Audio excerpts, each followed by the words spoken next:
Hey everyone, and welcome to the Beyond Life and Fitness podcast. I'm Cheryl Patton. And I'm Megan Prince. We started this podcast as a way to connect with more people who are struggling to fit it all in. The workouts, the food, kids, work, and relationships.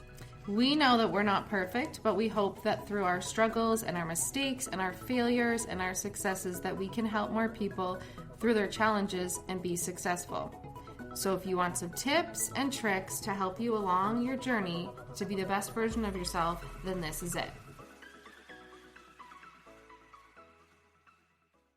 We wanted to talk about how whenever we put clients onto some new nutrition programming, it usually involves incorporating a lot more whole food versus processed food. And with that can sometimes come digestion changes, sometimes constipation. So we thought we would just do a quick little chat on that particular subject today. And did you want to maybe kick this one off? Yeah, I think that's a huge thing when we first come to clients that are eating processed foods, don't know what macros are, don't know what real whole foods look like, not packaged, what meals should look like, and how they portioned out. And I think that's a big thing when the clients come to us, and you can probably attest to it. Even on your client on 1,200 calories right now is still full. Mm-hmm. And that's like nothing. If we were on 1,200 calories now of whole foods, I'd be like, this is like I'm eating rice cake with a piece of chicken and that, like it would seem like nothing. It would seem like nothing. Whereas when you put clients on something where they're eating 5 times a day, whereas sometimes they'd eat an entire restaurant meal for the same amount of calories,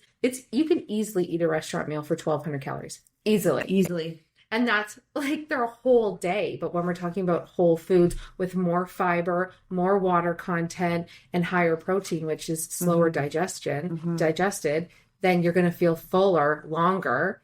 And so then all of a sudden, like 3-4 hours rolls around and you're supposed to eat again. And you're just like, God, I can't do this again. And also like the time and the prep time, right? For people to actually pre-plan, like this is what I'm going to eat. This is what I'm going to have for the day. It's hard. We just talked about it before, like chicken and beef and proteins, trying to keep those stocked in our house with older children who are wanting to eat better. It's hard. It's hard to like pre-plan. Then all of a sudden you go to the fridge and you're like, I have no chicken. I have no beef. I have none of this. And you're like, I just shopped 2 days ago. Yeah. So for clients to like pre-plan those meals, I feel like it's also hard when you're first starting out doing that. But I think the biggest thing is this is the most food I've ever eaten before in my life. Yeah. When you give clients a new meal plan, it's 1,500 calories, which is very low for a woman. Yeah. Which could be anywhere from, I'm going to say 120 to 150 grams of protein.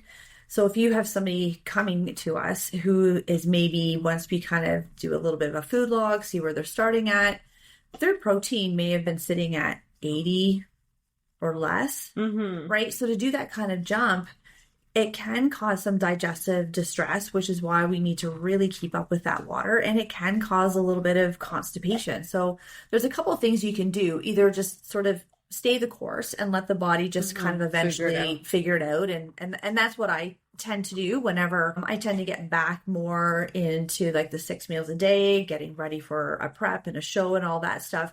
And I go through about a 2-week digestive shift. And it's the same way even when I travel. It's like all of a sudden my system knows you're not in my house. And so everything just kind of shifts and changes. Or we can back off on the protein for a little bit and just make sure we're getting that water, and we just increase the protein in much slower increments.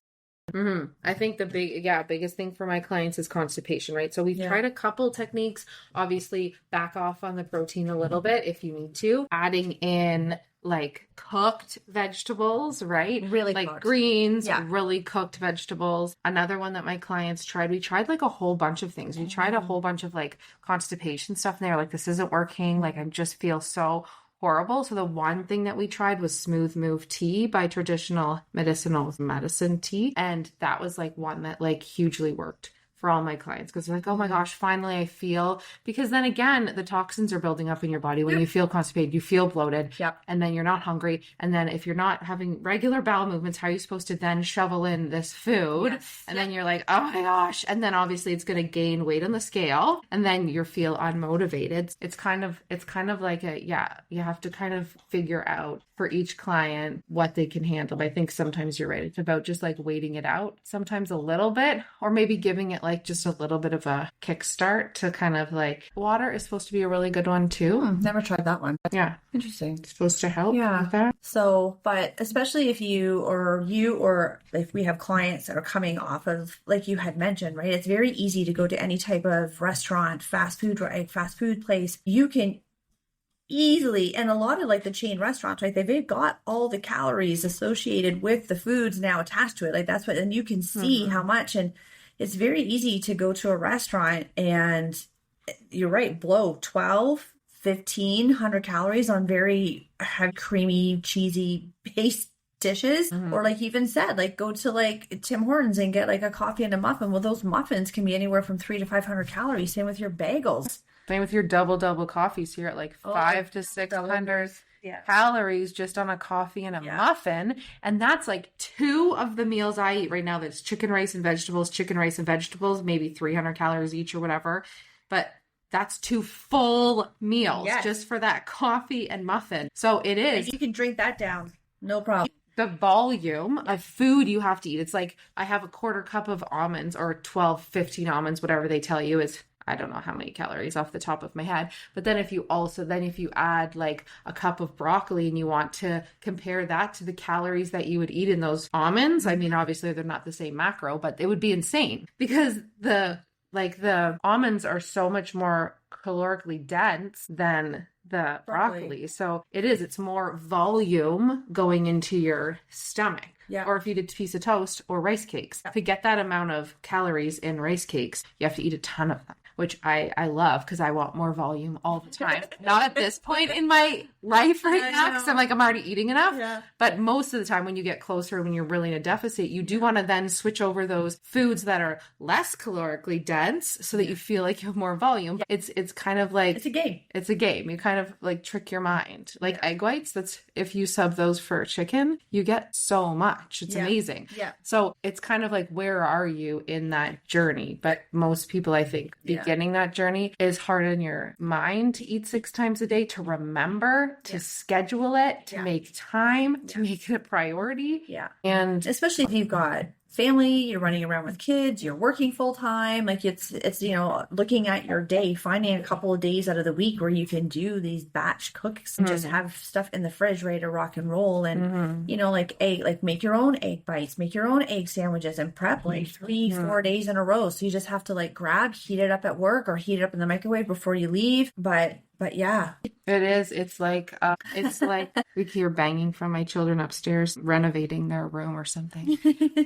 I lost my train of thought. But yeah, like Rob and I went out for dinner a week ago now, and I love looking at the calories of all the different dishes, and be careful of the salads. Like some of the salads are actually worse than some of the other dishes that are on there. And like I opted to do the tacos. It was actually the same calories as the salad. I still got coleslaw, chicken, and it came with 3 tacos. So I ate 2, but took the stuffing out of the third, because I knew I didn't need the carb of the third taco, right? And so there you go, done. But yeah, that takes some practice and just learning how to manipulate that type of stuff. And I asked for no cheese on it, so that also helped. And like you can really customize those restaurant meals more than you probably think you can.